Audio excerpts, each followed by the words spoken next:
Commander Thrallvex stood on the bridge of his flagship, the Inevitable, and watched the blue planet grow larger on the viewing screen.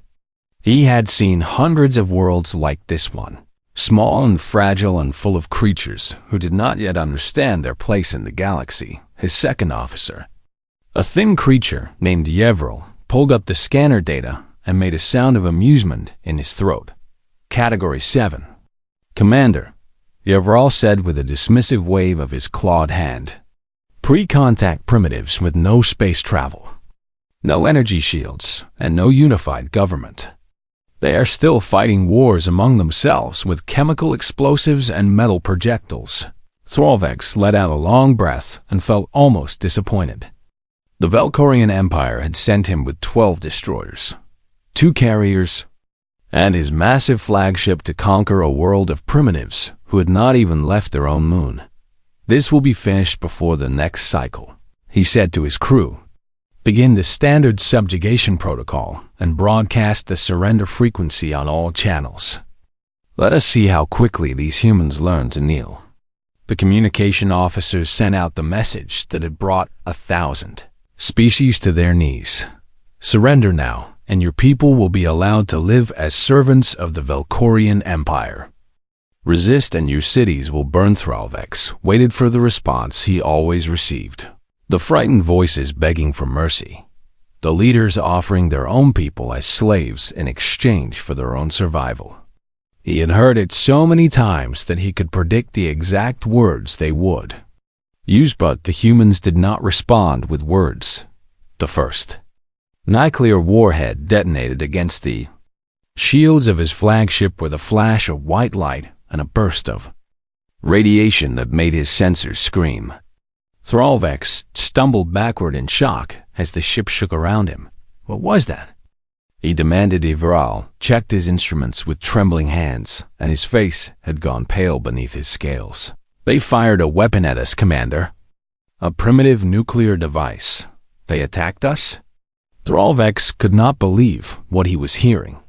No species had ever responded to the surrender broadcast with violence. Not once in 300 years of conquest. The weapon did no real damage to our shields.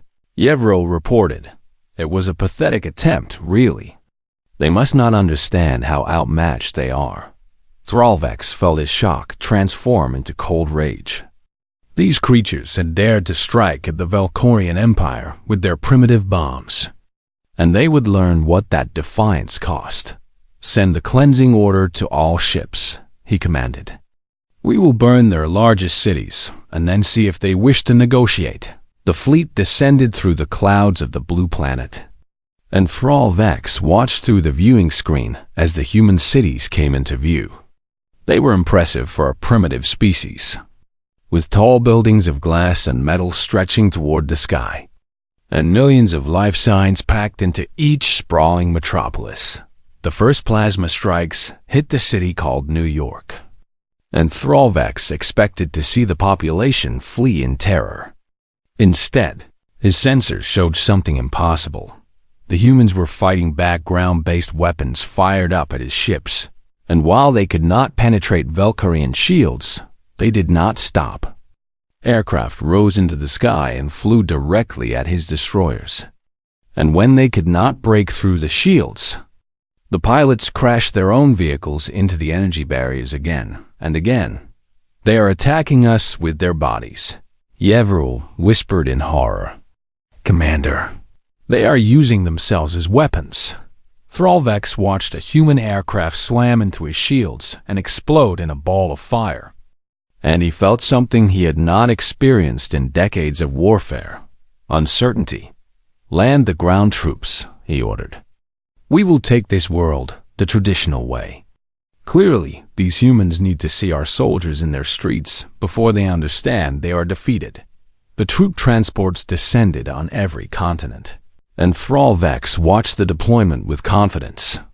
His soldiers were equipped with plasma rifles and personal shields, and they had conquered hundreds of worlds without significant losses. The first reports came in within hours. And they were not what he expected. Commander, his communications officer said with a trembling voice, Unit 7 has been destroyed. Unit 12 has gone silent. Unit 23 is reporting heavy casualties and requesting immediate extraction. That is impossible, Thralvek said. How can primitives with metal projectile weapons destroy our soldiers? The answer came from a surviving sergeant who managed to reach a communication relay, and his words would haunt Thralvex for the rest of his life. They came at us from everywhere, Commander. They did not care that our weapons were stronger. They attacked in waves, and when we killed them, more came. They set traps in buildings and collapsed entire structures on our heads. They poisoned water supplies and set fires that blocked our retreat paths. The sergeant's voice cracked with terror as he continued. One of them strapped explosives to his own chest and walked into our command post with a smile on his face. Commander. He was smiling as he killed himself and took 20 of our soldiers with him. These creatures are insane. Thralvax cut the transmission and stood in silence on his bridge and around him. His officers exchanged frightened glances that they thought he could not see. He had conquered 100 worlds, and not once had he faced a species that fought like this.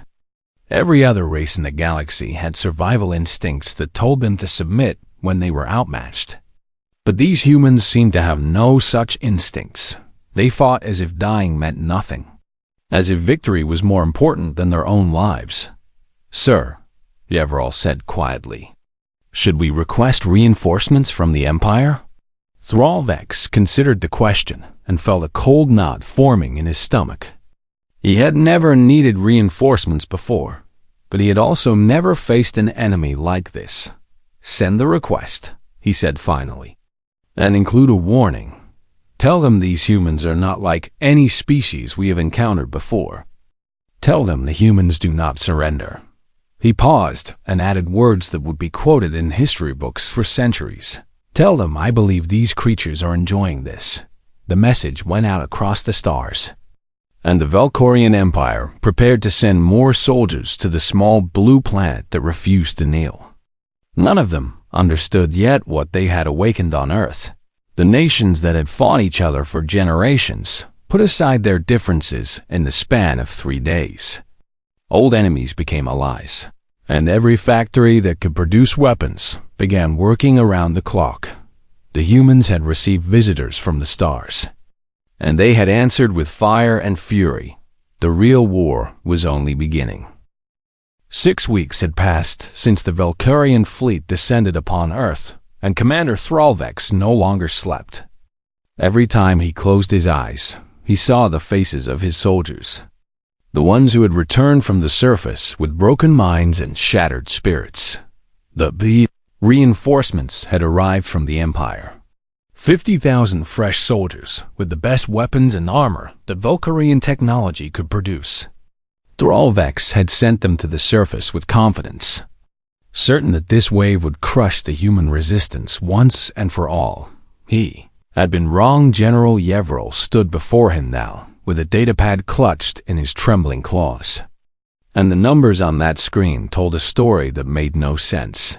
We have lost 42,000 soldiers in the past 30 days, Yevral reported. That is more casualties than the Empire suffered in the entire conquest of the Dreth system. Thralvex stared at the numbers and tried to understand how this was possible. The humans had no shields, no plasma weapons, no technology that should have posed any threat to Valkorian soldiers. Explain this to me, he demanded. How are primitives killing our soldiers at this rate? Yevral pulled up a series of reports from surviving officers, and the stories they told were like something from a nightmare. They do not fight like any species we have encountered, Commander. They have divided their forces into small groups that strike without warning and then vanish before we can respond. They attack at night when our soldiers are trying to rest, and they attack during the day when our soldiers are moving between positions. They never stop. All species need to rest, Thralvex said. It is biological necessity. The humans rest in shifts, Commander. When one group sleeps, another group attacks. Our soldiers have not had a full sleep cycle in weeks, and they are making mistakes, falling into traps, missing threats that they should have seen. Thrallvex thought about this and realized the horrible truth. His soldiers were trained for conquest, for breaking an enemy's will through overwhelming force. But the humans had no will to break, they simply kept coming. There is more. Commander, Yevral continued, the humans have learned to use our own weapons against us. They stripped the plasma rifles from our dead soldiers and figure out how to fire them within hours. Our best scientists spent years developing that technology, and these primitives are mastering it in a single day. That should not be possible. Thrallvex said, I have video evidence, Commander. Watch this. The screen showed a group of human soldiers in a burned-out building, and one of them was holding a Valkorian plasma rifle. He examined it for a few moments, pressing buttons and turning it in his hands. And then he aimed it at a Valkorian patrol, passing in the street below. The plasma bolt struck the lead soldier directly in the chest, and the rest of the patrol scattered in confusion. By the time they located the source of the attack, the humans had already disappeared through a hole in the back wall. They learned faster than any species in our records. Yevral said quietly, our intelligence division believes they may have already begun reverse engineering our shield technology from crashed vessels. Thrallvex felt something cold crawling up his spine, and he recognized it as fear. What kind of creatures are these? He whispered. A junior officer approached with another report, and his face was as pale as fresh snow. Commander, we have received word from the occupation force in the region called Southeast Asia. They were ambushed by human forces and suffered 90% casualties. How? Thrallvex demanded. That region had 10,000 of our soldiers. The humans used the jungle against them, Commander. They dug tunnels beneath the ground and attacked from below. They coated themselves in mud and plants and became invisible to our sensors. They tracked our patrols for days through terrain so harsh that our soldiers collapsed from exhaustion while the humans just kept following. The officer paused and swallowed hard before continuing. The survivors report that the humans would follow wounded soldiers through the jungle, not to capture them, but to see where they went. They used our own people to find our camps, and then they attacked at the worst possible moment. Thrallvex thought about the implications of what he was hearing. These humans did not just fight, they hunted, and they were very good at it. Sir, another officer called out, we are receiving reports from the European theater. The humans have captured one of our destroyers. What? How did primitives capture a starship? They infiltrated the landing zone using vehicles painted to match our own. By the time our soldiers realized what was happening, the humans were already inside the ship. They killed everyone on board and took the vessel intact. Thrallvex watched the tactical display as the stolen destroyer lifted off from the surface and joined a growing formation of captured Valkorian ships. The humans were building a fleet from the wreckage of his own forces. We need to pull back, Yevral said. We need to regroup in orbit and plan a new strategy. If we retreat now, the Empire will never forgive us, Thrallvex said. No commander has ever fled from a primitive species. If we stay, Commander, we will not have a fleet left to retreat with. The humans are not just defending their world. They are learning how to take the war to us. Thrallvex stood in silence for a long moment and looked at the blue planet rotating slowly on his view screen. He had come here expecting an easy conquest, and instead he had found something that terrified him to his core. The humans were not just surviving his invasion, they were adapting to it. Prepare a message for the Galactic Council, he said finally. Tell them we have made a terrible mistake. Tell them Earth is not a Category 7 world. What category should we assign it, Commander?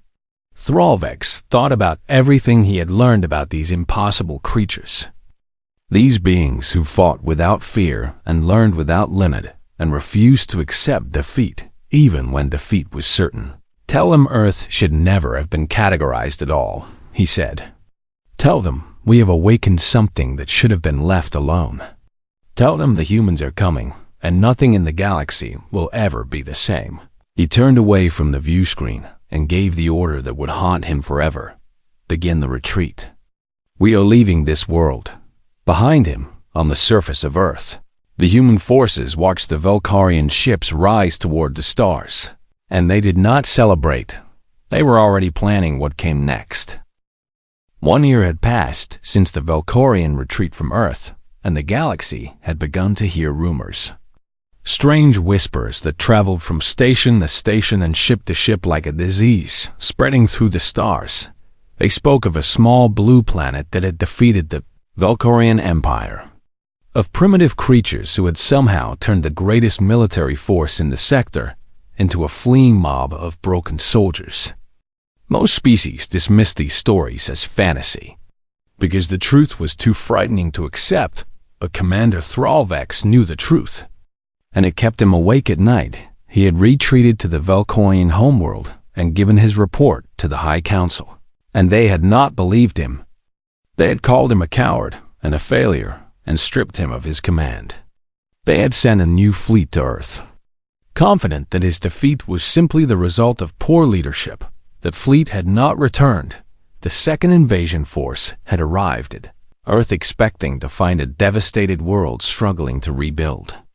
Instead, they found a planet bristling with weapons.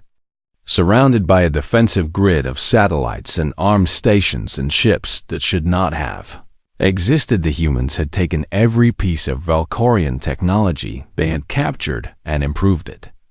Their shields were stronger than Valkyrian shields. Their weapons were more accurate than Valkyrian weapons. Their ships were faster and more maneuverable than anything in the Imperial fleet. Second invasion lasted 3 days before the survivors fled back into space. And this time, the humans followed them in a secret facility beneath the mountains of a continent called North America. A woman named Dr. Sarah Chun stood before a wall of screens and watched the progress of humanity's first interstellar strike force. 12 ships, all built from captured Valkyrian technology and human innovation, were crossing the void toward the Valkyrian border.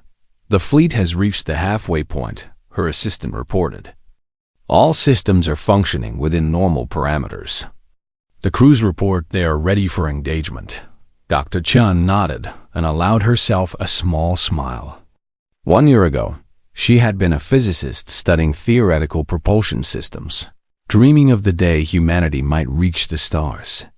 Now she was the lead engineer of humanity's first space fleet, and her dreams had become reality in ways she never imagined. "Have we received any response from the Valkyrian outposts?" she asked. "Yes, Doctor. They are demanding we turn back and surrender. They say any incursion into their territory will be considered an act of war." Dr. Chun laughed at the absurdity of that statement. The Valkyrians had invaded Earth, killed millions of humans, burned cities to ash, and now they were worried about an act of war. "Send them our response," she said. "Tell them we are not invading their territory. We are collecting a debt." The human fleet struck the first Valkyrian outpost like a hammer falling on glass. The station had been built to defend against known threats, against enemies who fought with predictable tactics and weapons that followed established patterns. The humans fought like nothing the Valkyrians had ever seen. They attacked from multiple directions at once, coordinating their movements with a precision that seemed almost telepathic. They used the debris from destroyed ships as cover and weapons. They rammed their own vessels into critical targets when necessary, and the crews ejected at the last moment and were recovered by other ships. The outpost fell in 6 hours, and the human fleet moved on to the next target back on Earth. The United Human Coalition held its first official meeting in a bunker beneath the ruins of Geneva. Representatives from every nation sat around a massive table and watched the reports coming in from the front. Lines President James Morrison of the former United States stood at the head of the table and addressed the gathered leaders. 1 year ago, we were a divided planet fighting among ourselves over borders and resources and ancient grudges. 1 year ago, we were prey. He paused and looked around at the faces of people who had once been enemies and were now allies. Today, we are hunters. The Valkyrians taught us that the galaxy is a dangerous place full of predators who see us as nothing more than food. They were right about one thing: the galaxy is dangerous. But they were wrong about who the predators are. General Amara Okonkwo, who had led the African resistance during the occupation, stood and added her voice to his. Our fleet has destroyed 3 Valkyrian outposts and captured 2 more. We have taken their weapons, their technology, and their knowledge. Every ship they send against us becomes material for our next fleet. What is our ultimate goal? Asked the representative from China. Are we planning to conquer the Valkyrian Empire? No, President Morrison said. We are not conquerors. We are survivors, and survivors do not start wars they do not need to fight. Our goal is simple. We will pursue the Valkyrians until they understand that attacking Earth was the worst decision they ever made. And then we will stop. And if they do not learn that lesson, then we will teach them until they do. Far across the galaxy, in the capital city of the Valkyrian Empire, the High Council was in chaos. Reports were flooding in from every border post. And the news was always the same. The humans were coming. They moved through Valkyrian space like a virus, striking without warning and disappearing before reinforcements could arrive. They did not occupy territory or take prisoners. They simply destroyed everything in their path and moved on. How is this possible? The High Chancellor demanded. These creatures were primitives a year ago. They had never left their own planet. They learn, Chancellor, said the Intelligence Minister. They learn faster than any species we have ever encountered. Every battle teaches them something new. Every weapon we use against them becomes a weapon they use against us. Then we must find a weapon they cannot turn against us. There is no such weapon. Chancellor, the humans adapt to everything. We have used plasma. We have used radiation. We have used biological agents. They find a counter for each one within weeks. The High Chancellor stared at the tactical display showing the advance of the human fleet, and he felt a terror that no Valkyrian had experienced in centuries. What do they want? He whispered the answer came from Commander Thralvex, who had been summoned from his disgrace to advise the council. He stood at the back of the chamber and spoke with the voice of someone who had seen the face of death and survived. They want us to understand what we did to them. Chancellor, they want us to feel what they felt when our ships filled their sky and our soldiers burned their cities. They want us to know fear. He paused and added the words that would echo through Valkyrian history, and they are very good at teaching. 3 years had passed since the first Valkyrian ship entered Earth's orbit, and the galaxy had changed in ways that no one could have predicted. The Valkyrian Empire, once the most feared military power in the Orion sector, had fallen, and the species that had conquered them was sending a diplomatic delegation to the Galactic Council ambassador. Jelanara of the Communion stood before the assembled delegates and tried to control the trembling in her bioluminescent skin. She had delivered hundreds of reports to this chamber over her long career, but none had filled her with such dread. Honored delegates, she began, I must inform you of a development that will reshape the balance of power in our galaxy. The Valkyrian Empire has collapsed. The chamber erupted in shocked murmurs and whispered questions. The Valkyrians had been a dominant force for centuries, and their sudden fall seemed impossible. High Arbiter Kos, the ancient leader of the council, raised his hand for silence. Explain, Ambassador.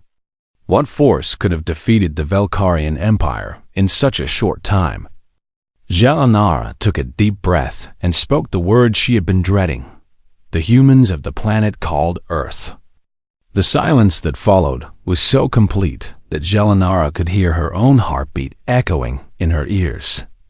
Every delegate in the chamber stared at her with expressions of confusion and disbelief. The Category 7 primitives? Someone whispered, "They are no longer primitive," Jelinara said. And she activated the holographic display behind her, the chamber filled with images of human warships. Massive vessels that incorporated technology from half a dozen different species into designs that looked like nothing anyone had ever seen. They were ugly and angular and covered with weapons that pointed in every direction. And they moved with a speed and agility that made Valkyrian ships look like floating rocks. After repelling the initial Valkyrian invasion, the humans did not stop, Jelinara explained.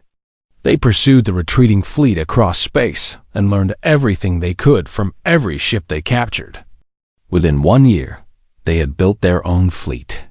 Within 2 years, they had conquered half of Valkyrian territory. How? Demanded the delegate from the Crest Dominion. How could a species with no space travel destroy an interstellar empire in 3 years? They adapt faster than any species on record. They took Valkyrian shield technology and improved it by 40% within months. They analyzed Valkyrian weapon systems and found weaknesses that our own scientists had missed for centuries. They do not just copy technology, they make it better. The Creth delegate, an ancient creature named Verthax, who had lived through 300 years of galactic history, leaned forward in his seat with an expression of horrified recognition. Earth, he said slowly, the third planet in the Sol system. The world covered in salt water with extreme temperature variations and an oxygen-rich atmosphere. Yes, Ambassador. That is the world. Verthax's multiple eyes widened, and he turned to look at the other delegates with something that might have been terror. "You attacked Earth?" he asked, his voice rising with each word. "The Death World?" The planet whose dominant species invented nuclear weapons and used them on their own cities. The beings who split the atom and then built more weapons powerful enough to destroy their entire civilization, not because they needed to, but because they wanted to see if they could? The chamber fell silent again as Verthax continued. These are the creatures who climb their planet's highest mountains for entertainment. They descend into ocean depths that would crush most species just to see what lives there. They consume chemical compounds that are literally poisonous to them because they enjoy the taste. He pointed at the image of the human fleet still rotating in the holographic display. "I have read the research files on humanity. They evolved as persistence predators on a world where everything wanted to kill them. Their survival strategy was not strength or speed, but endurance. They would chase their prey for days without rest until the prey collapsed from exhaustion. They do not give up, they do not surrender, and they do not know when they are supposed to be afraid." The representative from the Dreth Collective stood with trembling legs. "Are you saying the Valkyrians invaded a world of natural predators?" "I am saying the Valkyrians invaded the most dangerous species in the known galaxy and expected them to surrender," Verthax replied. "I am saying they woke something that should have been left to sleep forever." High Arbiter Koss turned to Jelinara with a face drained of color. "Where are the humans now?" "They are on their way here," Jelinara said. "They have sent a message requesting permission to address the Council. They say they wish to discuss their future relationship with the galactic community. What do they want from us?" "I do not know, Arbiter. But they have made it clear that refusing to meet with them would be considered an unfriendly act." The implications of that statement hung in the air like poison gas. No one needed to ask what humans did to those they considered unfriendly. "We must prepare for their arrival," Koss said finally. "Alert all security forces and put the defense fleet on standby." Verthax shook his massive head and made a sound that might have been bitter laughter. "Our defense fleet would not last an hour against the humans, Arbiter. If they wanted to destroy us, we would already be dead. The fact that they are asking for a meeting instead of simply taking what they want is the most hopeful sign I have seen. What do you suggest we do?" I suggest we welcome them with respect and listen very carefully to what they have to say. I suggest we remember that 3 years ago, they were a divided species with no knowledge of the galaxy, and now they have conquered one of our greatest powers. I suggest we consider what they might accomplish in another 3 years if we make them our enemies. The council sat in uncomfortable silence as the truth of those words settled over them like a shroud. When will they arrive? Koss asked. Their delegation will reach the council station in 6 standard hours. Jelenar replied. Then we have 6 hours to prepare ourselves for the arrival of humanity. Verthax stood slowly and looked around at the assembled delegates, at the representatives of 100 species who had believed themselves masters of the galaxy. Prepare yourselves for more than that, he said quietly. Prepare yourselves for a galaxy where humans exist. Nothing will ever be the same. He walked toward the exit, and his final words echoed through the chamber long after he was gone. The Valkyrians woke them up. Now we all have to live with the consequences. The human delegation arrived at the Galactic Council Station in a ship that made every delegate's blood run cold. It was not a warship in the traditional sense, but the scans revealed enough weapons hidden beneath its sleek exterior to destroy the entire station 3 times over. The ship docked without requesting permission, and its airlock opened with a hiss of pressurized air. 5 human guards emerged first, wearing armor that combined Valkyrian energy shields with human ballistic plating, and they moved with the quiet confidence of predators who knew they had nothing to fear behind them. Walked Fleet Admiral Chun Wei-Lin, the woman who had led humanity's counteroffensive and broken the back of the Valkyrian Empire. She was smaller than most of the delegates had expected. A gray-haired woman with calm eyes and a face that showed the weight of 3 years of constant warfare. She wore a simple uniform without medals or decorations, and she walked into the chamber as if she owned it. Perhaps she did, High Arbiter. Koss rose from his seat and attempted a welcoming gesture, but his hands trembled so badly that he gave up halfway through. Admiral Chun, on behalf of the Galactic Council, we welcome you to these chambers. Admiral Chun stopped in the center of the room and looked around at the assembled delegates. Her eyes moved from face to face, and each species she examined felt the weight of her attention like a physical force. Thank you for agreeing to meet with us, she said, and her voice was quiet but carried clearly through the silent chamber. I will be brief because I know you are all very nervous, and I see no reason to make this more difficult than it needs to be. She paused and reached into her uniform pocket, and a dozen security officers tensed at their stations. But she only pulled out a small datapad and placed it on the table before her. This contains our terms for peaceful coexistence with the galactic community. You may review them at your leisure, but I will summarize the key points now. Admiral Chun began to speak, and her voice remained calm and measured throughout. First, humanity requests full membership in the Galactic Council with all associated rights and responsibilities.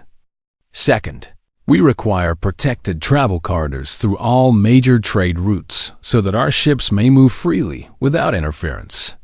Third, we expect a formal apology from every species represented here who knew about the Valkyrian invasion of Earth and did nothing to prevent it. A murmur of shock rippled through the chamber, and the delegate from the Communion raised a trembling hand. Admiral, we were not involved in the Valkyrian attack. We had no knowledge of their plans. Admiral Chun turned to look at the delegate, and something flickered in her eyes that made the alien shrink back in his seat. You are lying. Our intelligence division has obtained records showing that the Council was informed of the Valkyrian invasion 3 days before it began. Every species in this room knew that a protected world was about to be attacked, and every species in this room chose to do nothing. The silence that followed was deafening. We understand how the galaxy works now, Admiral Chun continued. We have learned that strength is respected and weakness is exploited. We have learned that protection means nothing unless someone is willing to enforce it. We have learned that the only law in this galaxy is the law of power.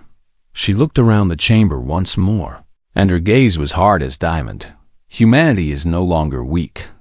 We will never be prey again, and we will remember who stood by while our cities burned. Arbiter Koss found his voice at last. And if we refuse your terms?